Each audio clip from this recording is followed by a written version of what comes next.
साजन छे कले दुआर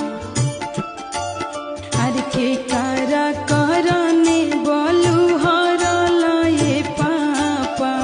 साजन छे